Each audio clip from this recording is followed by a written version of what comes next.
పోసాని కృష్ణమురళి గారికి ఓబులాపల్లి ఆ కేసుకు సంబంధించి ఎవరైతే జనసేన నాయకులు పెట్టిన కేసుకు సంబంధించి బెయిల్ వచ్చిన పరిస్థితి, కానీ ఆయన నరసరావుపేటలో పెట్టిన ఒక కేసులో జైల్లో ఉన్నారు.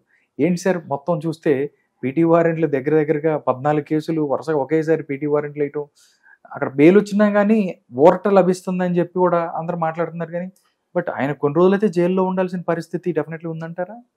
ఇప్పుడు ఇక్కడ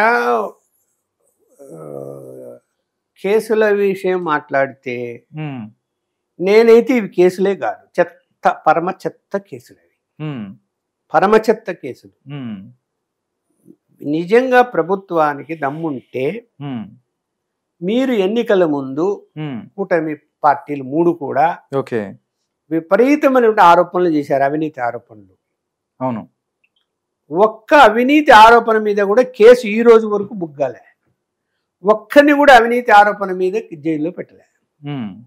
వీడు తిట్టాడు, వాడు పొగిడాడు, వాడు మా కుటుంబ సభ్యులు తిట్టాడు, మన ఫ్యామిలీని తిట్టాడని కేసులు బుక్ చేసి అరెస్టులు చేసి ఒకే అంశం మీద 14 చోట్ల ఎఫ్ఐఆర్లు కట్టించి ఇది సునక ఆనందం పొందడం తప్ప రేపు ఈ కేసులు నిలబడతాయి కోర్టుల్లో.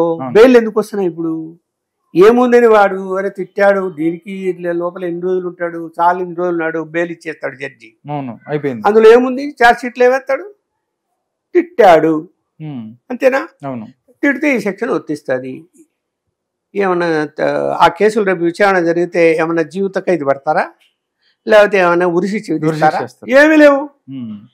అంటే ఇక్కడ ఏమి మేమేదో రెడ్ బుక్ పెట్టాము, అలాగే తెలుగుదేశం కార్యకర్తలు సరైన చర్యలు తీసుకోలేదు కాబట్టి మా మీద అసంతృప్తితో ఉన్నారు కాబట్టి చంద్రబాబు నాయుడు ఏది చేయడం లేదు అని వాళ్ళని సాటిస్ఫై చేయడానికి మీరు ఈ తిట్టుడు కేసులు తీసుకొని వాళ్ళ మీద వీళ్ళ మీద పెట్టి పబ్లిసిటీ తీసుకొని అబ్బా లోపలేశారు అని చెప్పి అంటే 4 రోజులు ఉంటే బయటకు వచ్చా, 3 రోజులు ఉంటే బయటకు వచ్చా, లేదు వారం అంటే బయటకు వచ్చా. ఈ అవినీతి కేసులు ఏమైపోయాయి చెప్పండి ముందు? అన్నిటికీ మించి మైనింగ్, భయంకరంగా మైనింగ్లో అవినీతి జరిగింది. 1000 కోట్ల అవినీతి జరిగింది. పట్టుకోండి దాన్ని తీసుకురండి. 1000 కోట్ల అవినీతి జరిగితే ఎందుకు మీరు ఎంక్వైరీ జరుగుతున్నది చేస్తాము పెడతాము అని మాట్లాడుతున్నారు? 9 నెలలైంది.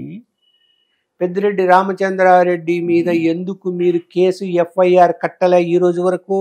మైనింగ్ ఆయన కదా చూశాడు, మైనింగ్ కేసు కట్టారా?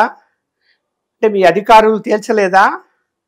ఒకటే ఉదాహరణ చెప్తా. నాకు తెలిసిన ఒక కాంట్రాక్టర్ చెప్పింది, మైనింగ్ కాంట్రాక్టర్ ఒక ప్రైవేట్ వ్యక్తి దగ్గర 3 ఎకరాల భూమి కొన్నారు. వానికి 20 లక్షలు ఎకరా ఇచ్చి దాని పక్కనే అటవీ భూమి ఉంది. 3 ఎకరాలు కొని 30 ఎకరాల్లో తవ్వేసుకుని తీసుకుపోయి ఎగుమతి చేసుకున్నారు. 3 ఎకరాలు కొని 30 ఎకరాలు కలుపుకున్నారు చేశారు.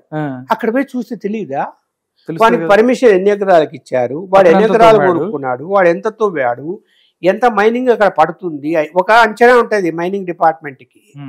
ఏదైనా మైనింగ్ దొరికితే అది ఎంత క్వాంటిటీ ఉంటుంది, ఎంత లోతుకి వెళ్తే ఎంత వాల్యూ ఉంటుంది అనేది లెక్క వేయండి. లెక్క వేసి కేసు ఎందుకు పెట్టాలా?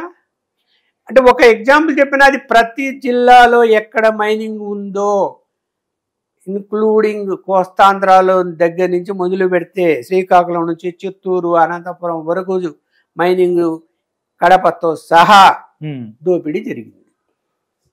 ఎందుకు కేసేది మరి 9 నెలలు? ఎప్పుడు పెడతారు? ఎప్పుడు అసలు విచారణ జరుగుతుందో లేదో తెలీదు. ఆఫీసర్లు ఏం చేస్తున్నారో తెలీదు. ఎందుకు చేస్తారు ఆఫీసర్లు? అందరికీ భాగస్వామ్యం. అప్పుడు దాంట్లో నువ్వు మళ్ళీ వాళ్ళనే తెచ్చి పెట్టుకున్నారు మీరు. వాడు ఎందుకు చేస్తాడు? పోనీ నువ్వు కూర్చొని కరపట్టుకుని కూర్చొని చీప్ ఫైల్ బయటికి అంటున్నావా? నీ మైనింగ్ మంత్రి ఎక్కడ ఉన్నాడు? 30% లిక్కర్లో ఎక్స్ట్రా రేట్లు పెంచి వేసేసుకొని 30% దాదాపు 20,000 కోట్ల దోపిడీ జరిగింది అన్నారు. కేసేది